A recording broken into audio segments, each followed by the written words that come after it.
அனைவருக்கும் வணக்கம். Post market report பார்க்கலாம்.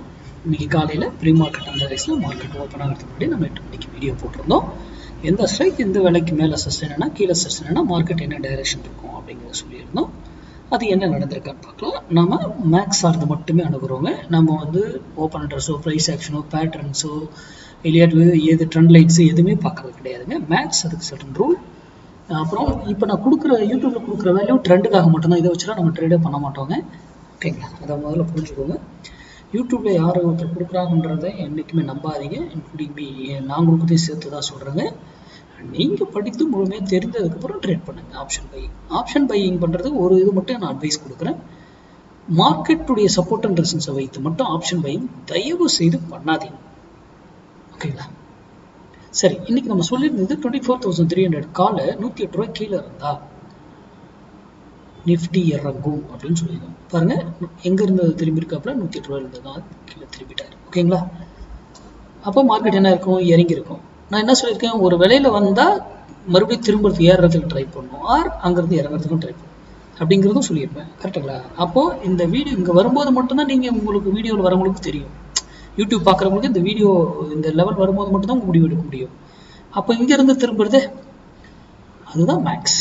அதெல்லாம் எல்லாமே தெரிஞ்சிருக்கணும் இல்லையா? ஓகேங்களா? அப்போ மார்க்கெட் கண்டிப்பாக என்ன இருக்கும்? டவுன் ஆகிருக்கும். அதுக்கப்புறம் இங்கே வந்ததுக்கப்புறம் ஏற ஆரம்பிச்சிடும். ஓகேங்களா? அது வரைக்கும் ப்ராஃபிட்டை புக் பண்ணி நம்ம எக்ஸிட் ஆகிருக்கும். இது நம்ம கொடுத்தது நடந்திருக்கும். சார்ட்டை நான் போய் நிஃப்டி ஷோ பண்ணி பார்க்க தேவையில்ல, நீங்களே பார்த்துக்கலாம். சரி, ஸ்மார்ட் டிசைடர் ப்ரோவில் நன்றாக ஒன்று புரிஞ்சுக்கோங்க.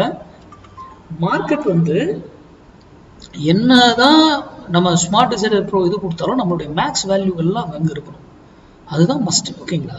அதே போல் ஸ்மார்ட் டிசைடர் ப்ரோவில் போயிட்டு செட்டிங்ஸில் நீங்கள் எந்த லெவல் வேணால் சேஞ்ச் பண்ணிக்கலாம். கரண்ட் லெவல்ஸு இல்லை அப்பர் லோயர் லெவல்ஸு இல்லை எது வேணுமோ அதெல்லாம் எடுத்து விட்டுட்டு டக்குன்னு நீங்கள் மாற்றிக்கலாம் செட்டிங்ஸில். ஓகேங்களா? அப்போது இன்றைக்கி பாருங்கள், 2 சைக்கிள் நான் வச்சுருக்கேன். காசு இந்த இடத்துல பாருங்கள், எக்ஸாக்டாக புட்டு பாருங்கள், இந்த இடத்துல பை பண்ணியிருக்கு, ட்ரிகர் பண்ணியிருக்கு. அதை கன்ஃபார்ம் பண்ணது இங்கே கன்ஃபார்ம் பண்ணது, என்ட்ரி எடுத்து ப்ராஃபிட் கொடுத்துருச்சு. 3 பை ஒரு இதில் 3 பை கொடுத்துட்டானால கேர்ஃபுல்லாக இருக்கணும்னு நான் சொல்லியிருக்கேன். இதில் 2 பை தான் கொடுத்துருக்காங்க. இங்கே போயிட்டு இங்கேருந்து ஏன் திரும்பிச்சுன்னா ரிவர்சல் பிளேஸ், அதனால் திரும்பிடுச்சு. ஓகேங்களா? விட்டுருங்க. இது முடிஞ்சு போச்சு ட்ரேடு. பாருங்கள், இந்த டைம் பார்த்துக்கோங்க. 11 மணிக்கு உச்சத்தை விட்டுருச்சு. இங்கே பாருங்கள், 11:05 இவர் பை ட்ரிகர் பண்ணுறாரு, இங்கே கன்ஃபார்ம் பண்ணுறாங்க, என்ட்ரி எடுத்துக்கிட்டு ஸ்டாப் லாஸ் அடிக்கவே இல்லை, பறந்துருச்சு. That's the market. மார்க்கெட்டை சிம்பிளாக பாருங்கள், ரொம்ப இதெல்லாம் வரும். ஆனால் இது கூட மேக்ஸ் இருக்கணும். இந்த இடத்துல அப்படியே பர்ஃபெக்டான மேக்ஸ் வேல்யூஸ் எல்லாம் வரும். அப்போ அதை வச்சு அழகாக பயன்படுத்திட்டு போயிட்டே இருக்கலாம். ஓகேங்களா? இது எனி ஸ்டாக்ஸ் எல்லாத்துக்குமே இது பொருந்தும். நீங்கள் நிஃப்டி பொசிஷனலாக பண்ணுறது எல்லாத்துக்குமே நீங்கள் வச்சு பண்ணலாம். ஓகேங்களா? அதனால் புரிந்து கொண்டு தெரிந்து கொண்டு வரதுக்கு நன்றி, வணக்கம், வாழ்க வளமுடன்.